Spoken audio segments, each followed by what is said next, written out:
प्यारे बच्चों, मैथ की आज की क्लास में आप सभी का स्वागत है। आप सभी एग्जाम्स की स्टडी यहाँ पे शो टेक्निक से करते हैं। अब देखिए चैप्टर नंबर एनसीईआरटी का चैप्टर नंबर 5 की हम स्टडी कर रहे हैं। आपका सम्मिश्र संख्या और द्विघातीय समीकरण, इसको हम स्टडी करेंगे। सम्मिश्र संख्या को आप क्या बोलेंगे? Complex number. और द्विघात समीकरण को आप पहले से जानते हैं, क्वाड्रेटिक इक्वेशन। तो सबसे पहले हम क्वाड्रेटिक इक्वेशन का कंसेप्ट पढ़ते हैं। देखिए आपने क्वाड्रेटिक इक्वेशन पढ़ी है ax square plus bx plus c equal to 0। और यहाँ से आपने इसका सॉल्यूशन भी निकाला था फॉर्मूला मेथड से। वहाँ पे 2-3 विधि से आपने निकाला था, लेकिन अब यहाँ पे जैसे वहाँ कोण वर्ग बनाने की विधि थी, एक फॉर्मूला मेथड था जिसको हम बोलते हैं श्रीधराचार्य मेथड। उसी को हम यहाँ पे यूज करेंगे, बी स्क्वायर माइनस 4ac और अपॉन आपका 2a। अब 10th क्लास तक जो आपके पास ये था डिस्क्रिमिनेंट, जिसको विविधकर बोलते थे, आप d इक्वल टू 0 को भी काम करते थे, d ग्रेटर देन 0 को भी काम करते थे। जब आपका d 0 से छोटा आता था तब आप कहते थे कि मूल वास्तविक नहीं होंगे। मूल कैसे होंगे? अवास्तविक होंगे, कोई भी हल नहीं होगा। लेकिन अब 11th क्लास के अंदर आप क्या करेंगे? इन जो अवास्तविक मूल थे इनको भी हम फाइंड आउट करेंगे। किस तरीके से फाइंड आउट करेंगे? उसके लिए हमें सम्मिश्र संख्या की सहायता लेनी पड़ेगी। अंडर रूट के अंदर जब हमारे पास -1 आता है तो अभी तक हम कोई भी नंबर नहीं लिख पाते थे। अब हम उसको आयटा लिखेंगे, आई से रिप्रेजेंट करेंगे और इसको हम क्या बोलेंगे? आयटा। तो ये नई क्वांटिटी है जो आपके सामने हमने लिखी है, इसको आपको सीखना है कि इसको आयटा बोलते हैं। अब आयटा को हमने क्या लिख दिया? Under root -1। थोड़ी सी इसकी पावर की स्टडी करते हैं, फिर क्वेश्चंस पे आएंगे। तो आयटा का जो स्क्वायर आएगा वो आपका -1 आएगा।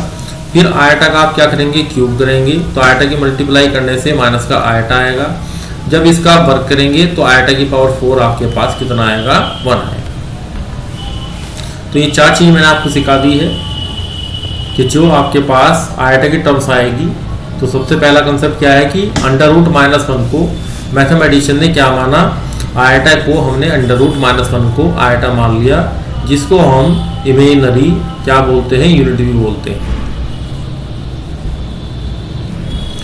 अब देखिए हम क्या करेंगे यहाँ पे। हमने जो अभी सीखा है सम्मिश्र संख्या के बारे में, आयटा के बारे में, जो हमने यहाँ पे रूट निकाला था, अब इसको ध्यान से देखिए। जब हमारे पास बी स्क्वायर माइनस 4ac आपका क्या होगा? ग्रेटर देन, सॉरी यहाँ पे हमें क्या करना है? Less than 0। ये वाला केस डिस्कस करेंगे। जब ये लेस देन 0 होगा, अगर यहाँ पे हम माइनस से मल्टीप्लाई करते हैं तो 4ac पॉजिटिव हो जाएगा, बी स्क्वायर माइनस निगेटिव हो जाएगा, तो ये आपका ग्रेटर देन 0 हो जाएगा। तो ये जो हमारे पास आंसर है x वाला, तो -b प्लस माइनस, अब हम यहाँ क्या करेंगे? माइनस कॉमन लेंगे और इसको 4ac माइनस का बी स्क्वायर बनाएंगे अपॉन 2a। और इस अंडर रूट -1 के नाम का हम क्या लिखेंगे? आयटा लिखेंगे। तो फॉर्मूला हमारा बनेगा -b plus minus under root, और यह आपका बनेगा 4ac माइनस बी स्क्वायर। और एक क्वांटिटी आपके पास बनेगी आयटा वाली, यहाँ पे इसको अंडर रूट से बाहर लिखेंगे और अपॉन 2। तो इस फॉर्मूले को आपको याद करने की जरूरत तो नहीं है, इस फॉर्मूले को आपने याद कर लिया है, उतना ही सफिशिएंट है। अब सबसे पहला 5.1 5.2 नहीं करेंगे, 5.3 सबसे पहले करेंगे। इसका पहला क्वेश्चन देखिए, काफ़ी सारे क्वेश्चन सिमिलर हैं इसमें। यहाँ पे सबसे पहले आप इसको धर ले जाएंगे। उसके बाद जब आप अंडर रूट हटाते हैं तो प्लस माइनस का चेन आता है।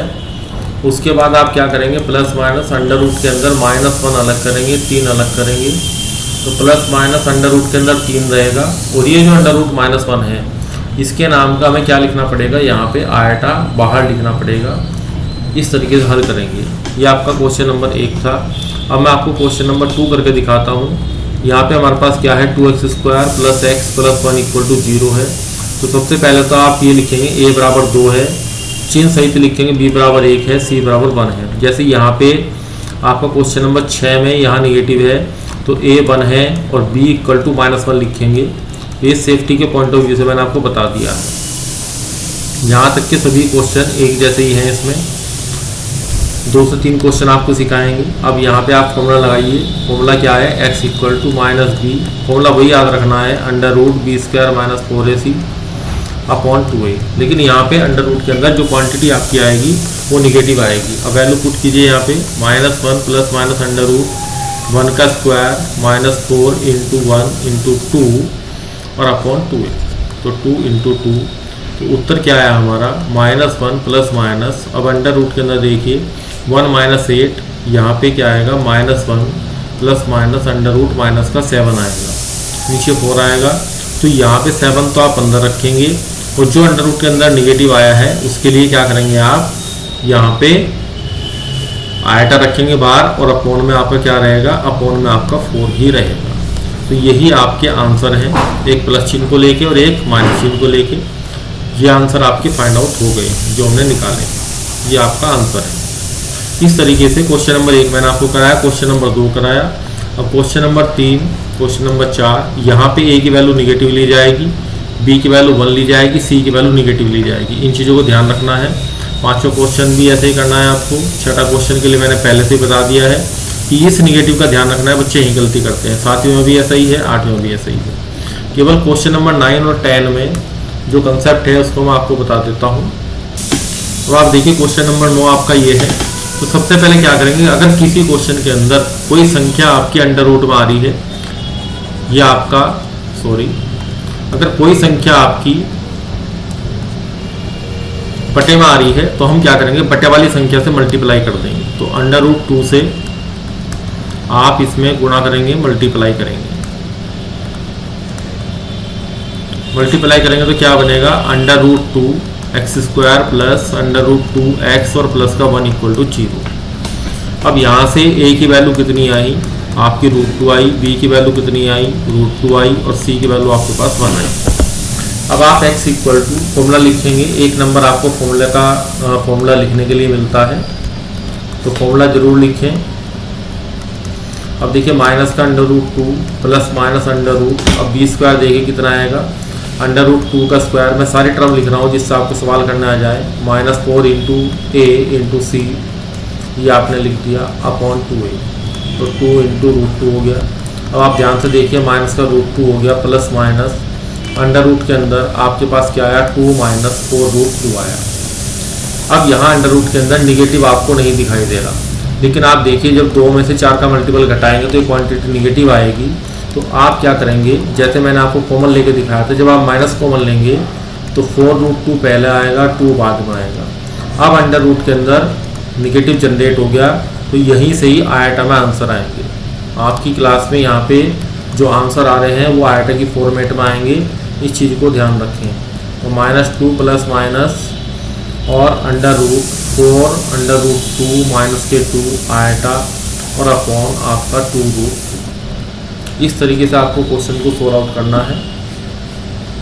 अब यहाँ से आप क्या कर सकते हैं, इस पर ध्यान दीजिए कि यहाँ से 2 को जब आप कॉमन लेंगे तो ये √2 पूरे में से कॉमन आ जाएगा, तो ये √2 कट जाएगा। और आपकी बुक में जो आंसर दिया है वहाँ पे थोड़ा सा ना इसमें आंसर वहाँ पे डिफरेंट दिया हुआ है, तो उसको आप नहीं देखेंगे, वो आंसर वहाँ पे गलत दिया गया है। तो ये आपका 2√2 माइनस का 1 आयटा अपॉन √2 से √2 कट जाएगा 2, ये हमारा करेक्ट आंसर है। ये हमारी गिवन इक्वेशन को सेटिस्फाई भी करता है। अब केवल एक क्वेश्चन आपका पेंडिंग रह गया है, क्वेश्चन नंबर 10। क्वेश्चन नंबर 9 मैंने आपको करा दिया है। अब क्वेश्चन नंबर 10 आप इसी तरीके से करेंगे जैसे मैंने आपको क्वेश्चन नंबर 9 कराया है। तो आज का आपका लेक्चर यहीं पे समाप्त होता है। अगली जब आपका नेक्स्ट लेक्चर होगा, अब क्वाड्रेटिक इक्वेशन वाला कंसेप्ट तो यहाँ पे ख़त्म हो गया। अब आप क्या करेंगे, क्वाड्रेटिक इक्वेशन में इसके बाद हम पढ़ाएंगे आपको सम संख्या, लेकिन उससे पहले एक चीज़ आपको और पढ़नी है। कुछ क्वेश्चन 4 क्वेश्चन हो रहे हैं जो आपको विविध प्रश्नावली में मिलेंगे, उनको भी आप देख लीजिए। अब आप विविध प्रश्नावली में जाएंगे अपनी बुक की, तो यहाँ पे आपको विविध प्रश्नावली में विविध प्रश्नावली के अंदर क्वेश्चन नंबर 6, क्वेश्चन नंबर 7, ये दोनों आपके इसी क्वाड्रेटिक इक्वेशन के ऊपर हैं। फिर क्वेश्चन नंबर आपका 8 और क्वेश्चन नंबर 9, ये 4 क्वेश्चन आपको इसी प्रश्नावली के साथ करने हैं। पेज नंबर 121 पे देखिए, 120 पे देखिए। तो आज का लेक्चर आपका यहीं पे समाप्त होता है। Thank you very much.